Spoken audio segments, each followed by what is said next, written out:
Our Earth is home to countless plant and animal species, all of which have a limited lifespan and are bound to die. Yet these species have existed for several thousands of years. That's because living organisms can reproduce. That is, they give rise to offspring, which in turn grow and reproduce their own offspring of the same kind. This ensures survival of the species generation after generation. In living organisms, we see two types of reproduction: sexual and asexual. In sexual reproduction, a gamete from the male parent fuses with a gamete from the female parent to form a zygote. However, in asexual reproduction, the organism or the parent cell divides to give rise to morphologically and genetically identical organisms called clones. Asexual reproduction, commonly seen in protists, moneruns, and fungi, is of many different types. The amoeba, for instance, reproduces by binary fission, where the parent cell divides into two halves and each half develops into a daughter cell. Likewise, bacteria too reproduce through binary fission. Yeast, on the other hand, reproduces through budding, where the parent cell produces small buds through mitosis. These buds initially remain attached to the parent cell and then separate to develop into new organisms. While yeast reproduces through budding, other members of the fungi kingdom, such as penicillium, reproduce through conida, a special asexual reproductive structure. Apart from fungi, we also see asexual reproductive structures in certain members of kingdom Animalia. In the case of Hydra, buds which develop on the parent body serve as a means of reproduction. Likewise, the sponge produces internal buds called gamules that aid in asexual reproduction.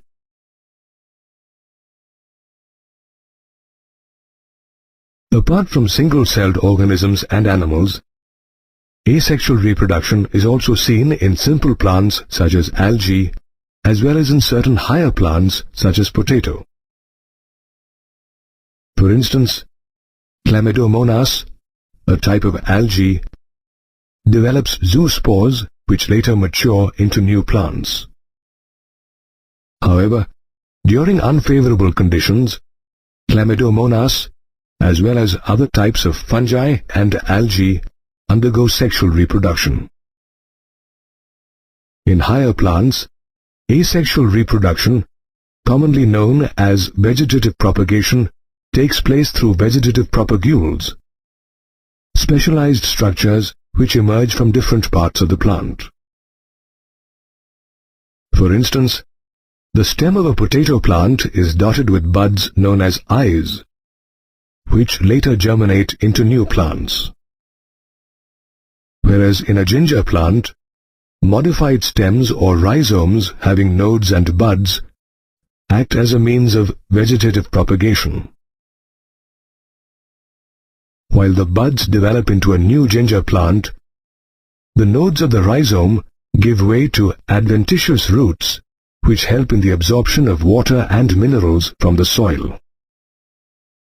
Bryophyllum, on the other hand, have notches on the margin of their leaves that give rise to adventitious buds that fall off and later germinate into new plantlets.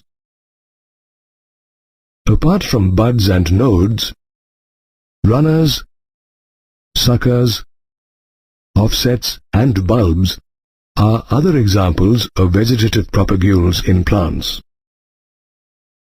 Interestingly, farmers and gardeners make full use of vegetative propagation for commercial cultivation of various plants, including strawberry, potatoes, and ginger. Vegetative propagation, however, can turn into a problem in certain cases, like the fishermen of Bengal have discovered. water hyacinth, an aquatic plant with a phenomenal rate of vegetative propagation, is choking the Bay of Bengal and killing millions of fish, thereby ruining the livelihood of the fishing community. Asexual reproduction, an important biological process that ensures continuity of life, occurs differently in different organisms. Reproduction, an important biological process occurring in living organisms, ensures continuity of life. Organisms reproduce either asexually or sexually. In the case of sexual reproduction, we see the fusion of male and female gametes, which are either produced by the same individual or by different individuals of the opposite sex. Though organisms which engage in sexual reproduction vary in their external and internal structure, the pattern of sexual reproduction remains quite similar. All organisms, for instance, go through 3 phases of life: the juvenile phase, reproductive phase, and senescence phase. The juvenile phase is a period of growth which is characterized by an increase in height in all animals, including human beings. Whereas in plants, we see the emergence of new leaves during the juvenile phase. Did you know that in plants, the juvenile phase is known as the vegetative phase? Interestingly, the duration of the juvenile or vegetative phase varies in different organisms. In human beings, for instance, the juvenile phase lasts for 13 to 16 years in the case of females and 13 to 15 years in males. Whereas a mango tree remains in the vegetative phase for around 3 to 5 years. The juvenile phase is succeeded by the reproductive phase in both plants and animals. In the case of plants, this phase is marked by the appearance of flowers or vegetative propagules such as runners. However, while some plants such as the rose flower throughout their lifespan, others such as the mango flower seasonally. Interestingly, in the case of mango, which also happens to be a perennial plant, it is very difficult to define the various phases of life.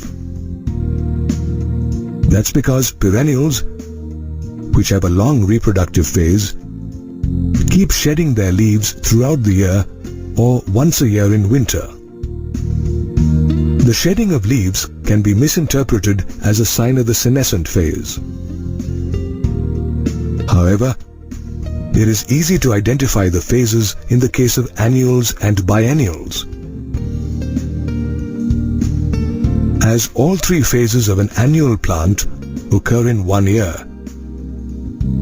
whereas biennials have a 2-year life cycle in which the plants enter the vegetative phase in the first year and the reproductive followed by the senescent phase in the second year.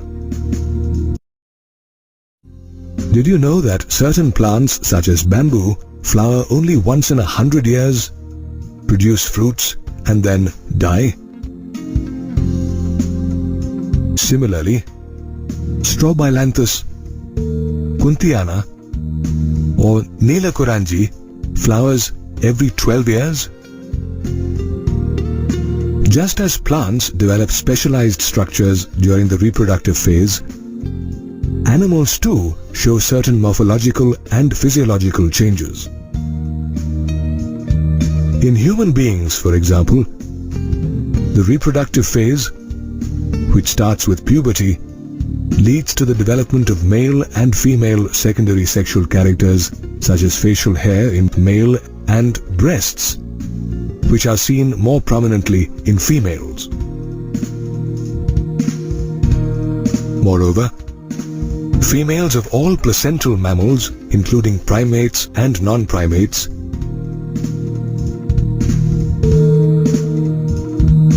demonstrate cyclical changes in the activities of their ovaries and accessory ducts, as well as hormones during the reproductive phase. Known as the menstrual cycle in primates and the estrous cycle in non-primates,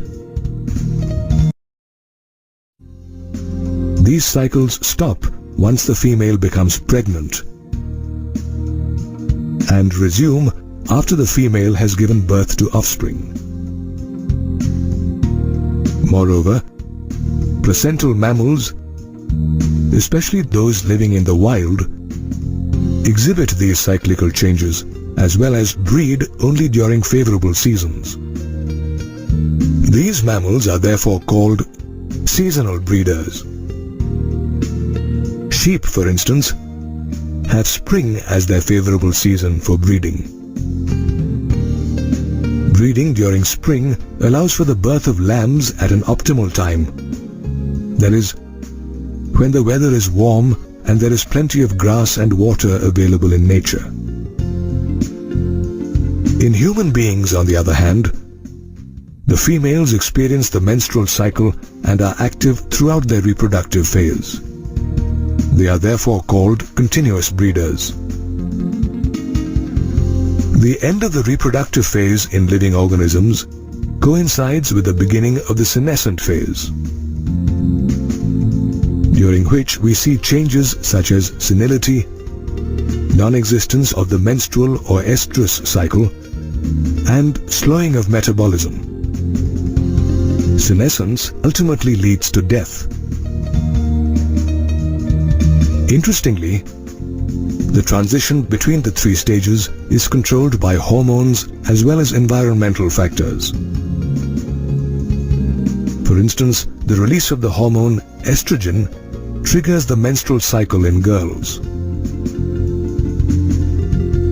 Moreover, girls living in tropical regions experience menstruation at an earlier age than those living in temperate regions. In most organisms, the reproductive phase plays a crucial role as it ensures continuity of life. The birth of an offspring is perhaps one of the most important and joyous events in the life of a sexually reproducing organism.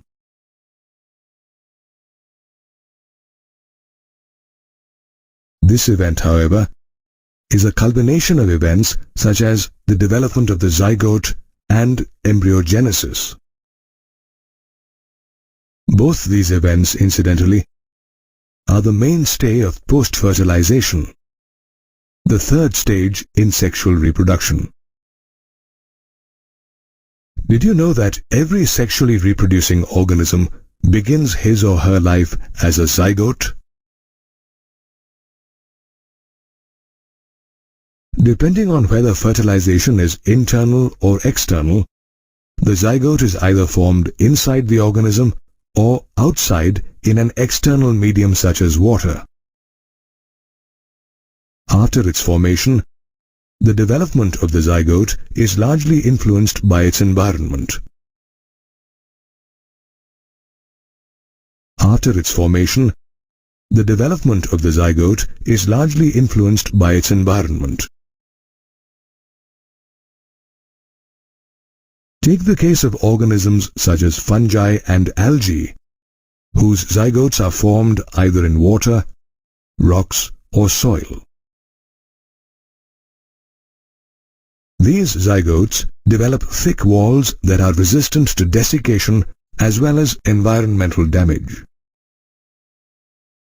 However, an unfavorable environment forces the zygote to undergo a period of rest and start storing nutrients before germinating.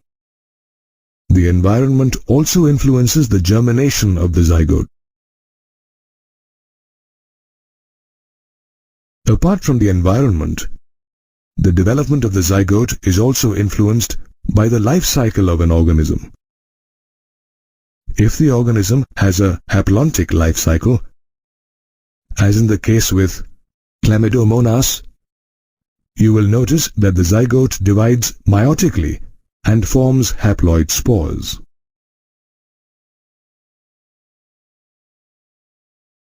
However, in the case of a fern, a pteridophyte with a haplodiplontic life cycle, the zygote divides mitotically to form a sporophyte.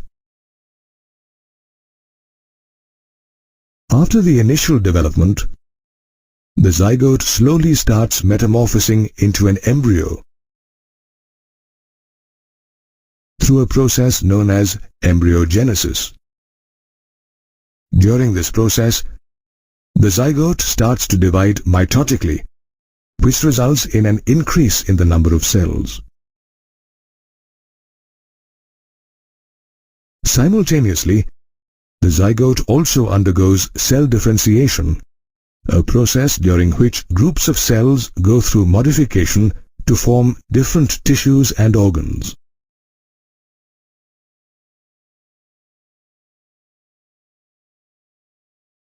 For example, the cells of an embryo differentiate to form nervous tissue, which later develops into organs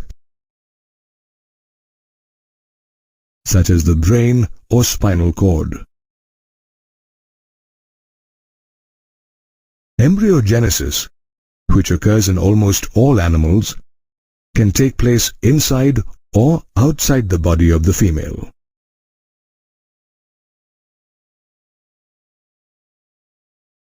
In oviparous or egg-laying animals such as reptiles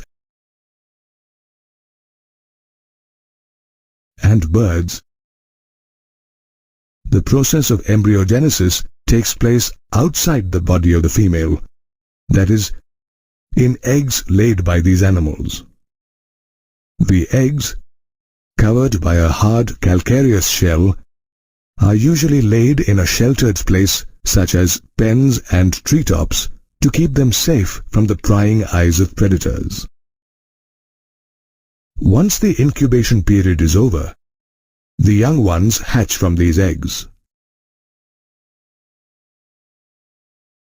In the case of viviparous animals such as mammals, the process of embryogenesis occurs inside the body of the female.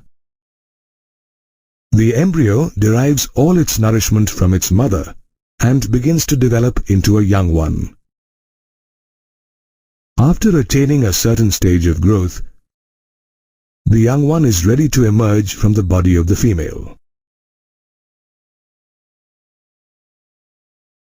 Did you know that the young ones of viviparous animals have a better chance of survival than the young ones of oviparous animals, as the body of a female offers better nutrition and protection than an eggshell?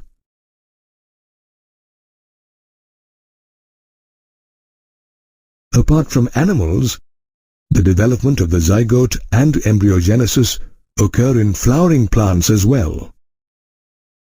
Interestingly, the formation and subsequent development of the zygote inside the ovule triggers the withering of other parts of the flower, including the sepals, petals, and stamens. The pistil, which contains the ovule, however, remains attached to the plant. During embryogenesis, the zygote develops into the embryo, whereas ovules develop into seeds. The ovary, on the other hand, develops into a fruit.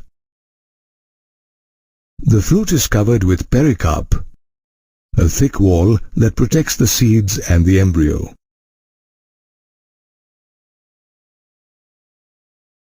After the fruit is consumed, the seeds get dispersed by wind, water, or animals. These seeds later germinate into a new plant. Thus, in both plants and animals, the formation of a new life hinges on the development of a zygote and embryogenesis, the two post-fertilization events. Sexual reproduction, which is common in higher plants and animals, is a far more complicated and elaborate process than asexual reproduction.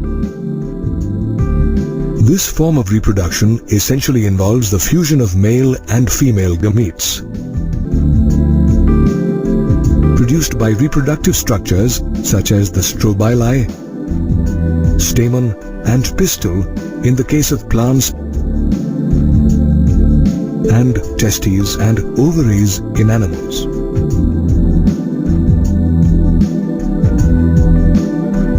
Interestingly, while some organisms are endowed with both male and female reproductive structures, others possess only one of either reproductive structure.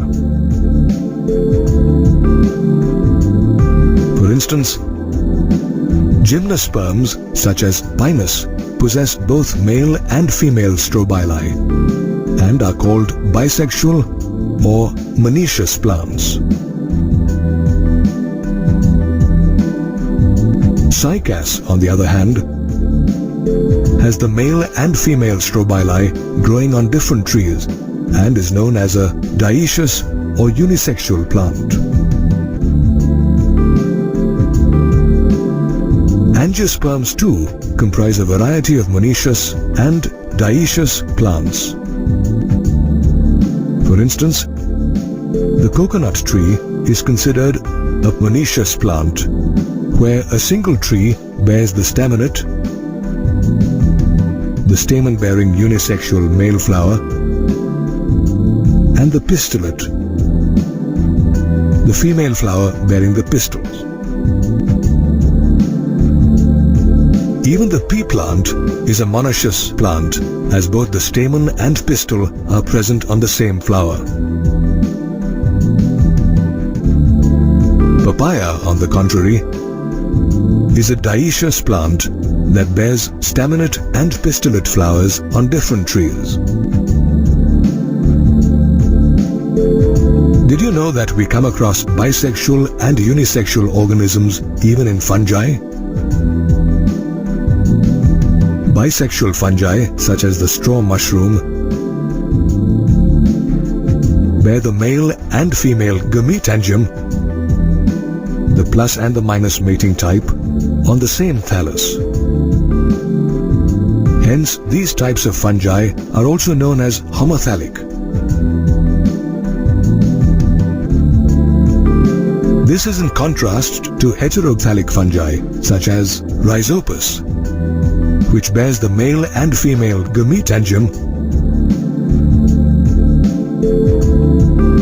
that is, the plus and minus mating type, on different thallus.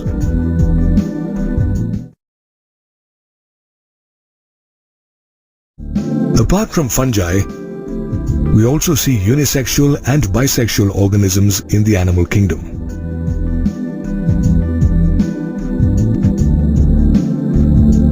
The earthworm, which has both testis and ovary, is bisexual in nature. Did you know that bisexual animals are also called hermaphrodites? Human beings, on the other hand, are unisexual organisms, as each individual possesses either the male or female reproductive organ. Regardless of whether organisms are unisexual or bisexual, reproductive structures play an important role in sexual reproduction, a process that's divided into three distinct stages, namely the pre-fertilisation, fertilisation, and post-fertilisation stage. The pre-fertilisation stage is the first stage in sexual reproduction and includes gametogenesis and gamete transfer, events that occur prior to the fusion of gametes. Gametogenesis refers to the process of formation of the haploid male and female gametes due to cell division in the parent body. The type of cell division is decided by the nature of the parent body. Haploid organisms such as moss, a type of bryophyte, produce gametes by undergoing mitotic division. Apart from bryophytes, other haploid organisms belonging to fungi and algae too produce gametes by mitotic division.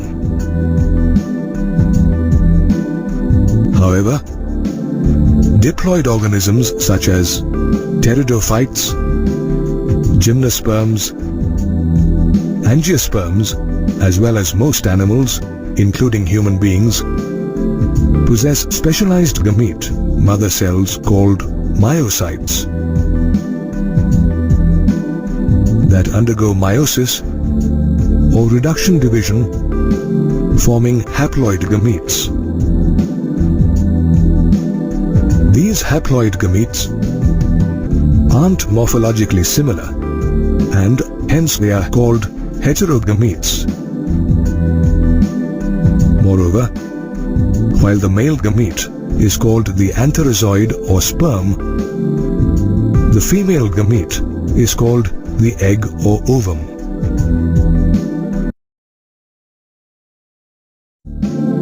Most sexually reproducing organisms, including human beings, are heterogametic, which means their gametes are heterogametes.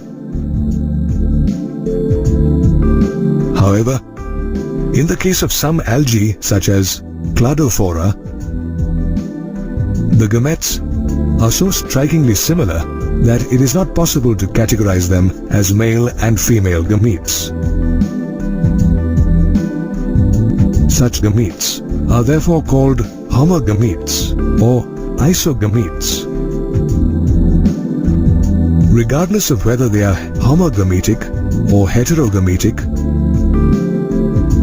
the formation of gametes is followed by gamete transfer, a process during which male gametes are brought in proximity with female gametes. In the case of algae, bryophytes and pteridophytes, water acts as a medium for such gamete transfer.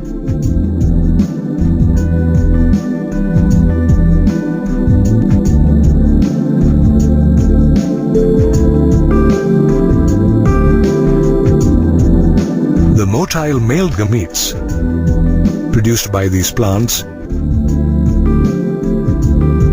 make use of water currents to reach the stationary female gamete.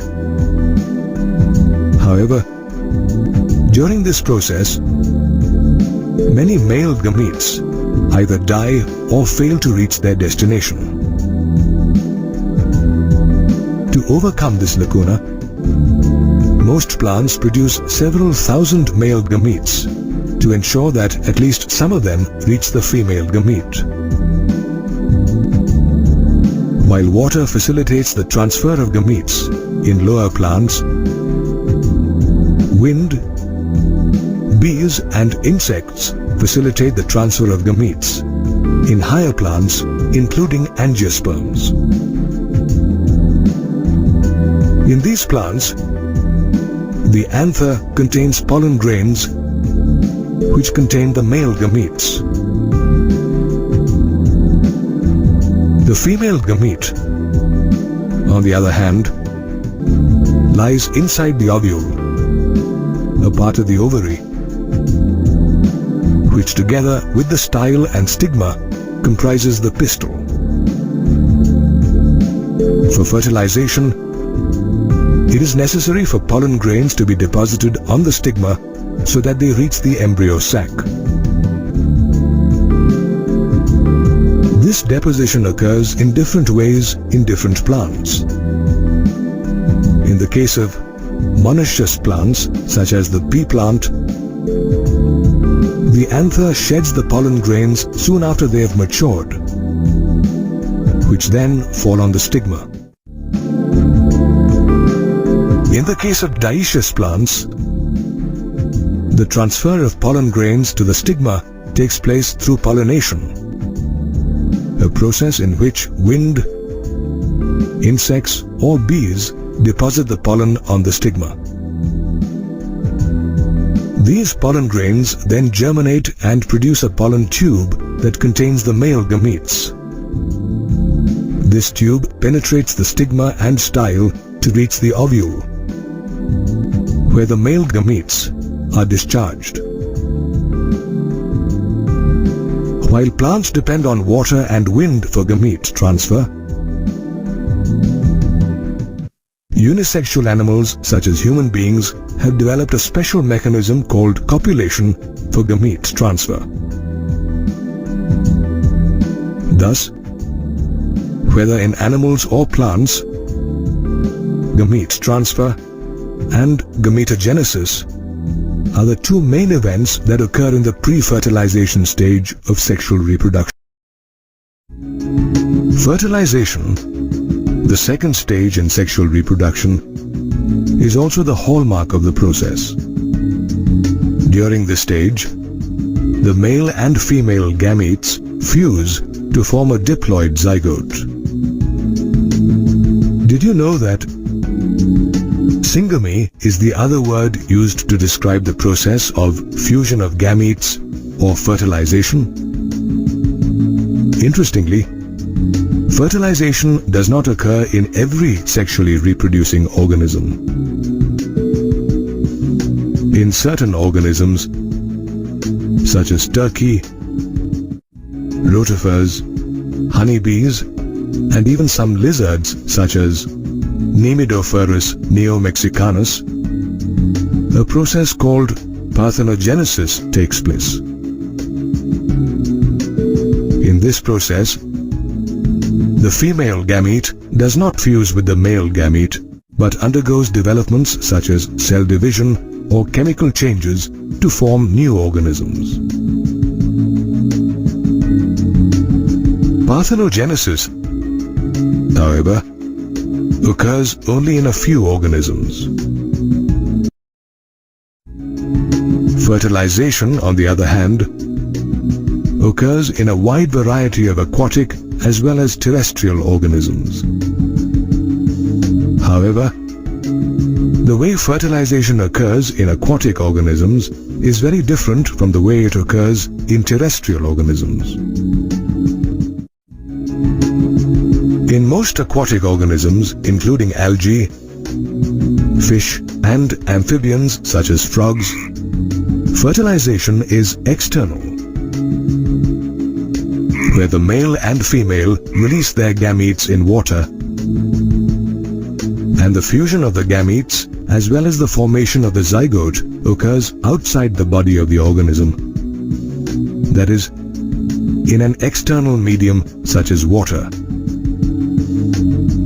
During external fertilization, the gametes are released in large numbers, which translates into a large number of offspring.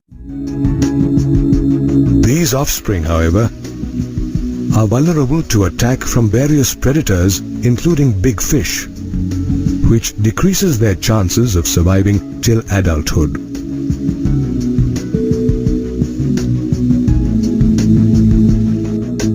Interestingly, frogs and other organisms, including fish that engage in external fertilization, undergo several bodily changes during the breeding season to attract mates. Take the case of the three-spined stickleback, where both the male and female sport a silvery white belly. However, during the breeding season, the belly in the male changes to bright red, and in females, pale yellow. However, such changes occur synchronously, which ensures successful mating as well as perfect timing during the release of gametes. This enhances the chances of successful fertilization. While external fertilization is common in aquatic organisms, internal fertilization is common in terrestrial organisms, including fungi, reptiles, birds, mammals, and in a majority of plants, including bryophytes, pteridophytes, gymnosperms, and angiosperms. In internal fertilization, the fusion of gametes occurs inside the body of the female.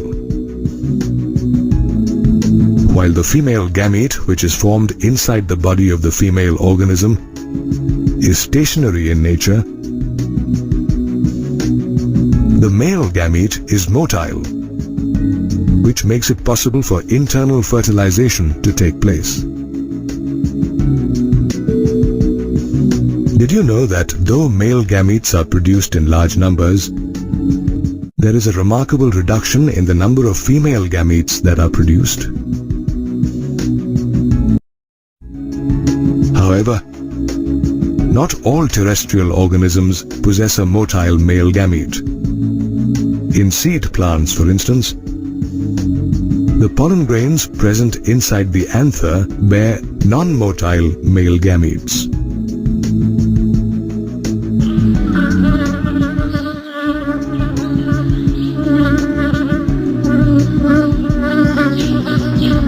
These pollen grains, therefore, depend on agents such as the wind, bees, and insects to carry them to the stigma. When these pollen grains are deposited on the stigma, they germinate to form a pollen tube. This tube then travels downwards towards the ovule, where it discharges the male gamete. These male gametes unite with the female gamete to form a zygote, thus completing the fertilization process. Fertilization, thus, is an important process that ultimately results in the formation of a new life.